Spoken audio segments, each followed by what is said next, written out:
Shoshma, bir qultum suv ichib olay.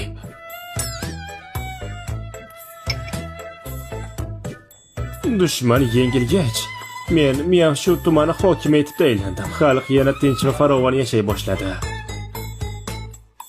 Bugun idoraga boraman. Kimning arzi bor ekanini eshitib kelay. Azizim, siz g'alaba qozonganingizdan beri shahar anchagina tinch edi. Lekin ikkalamiz farzand ko'rish haqida jiddiy gaplashib olishimiz kerak. Qani davom etamiz. Xotinjon, ertaga bajonidil buni davom ettiramiz. Aslida senga anchadan beri bir sirni aytmoqchi edim. Qanday sir ekan? Men aslida bu zamondan emasman. Uzoq kelajakdan, 21-asrdan kelganman. Qolaversa, Tizim nomli sehrli yordamchim bor. Demak, bu bilan siz kelajakdan kelgansiz, shundaymi? Oldingi qimorboz erim. Demak, u siz emassiz, shundaymi? Faqat uning tanasidasiz. Menimcha, agar imkoni bo'lganda edi, seni ham o'zim bilan kelajakka olib ketardim.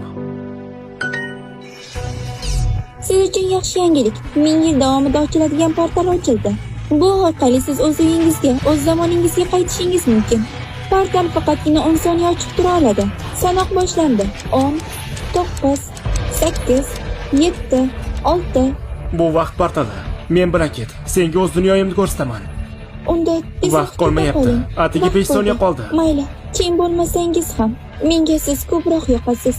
Men siz bilan birga ketaman.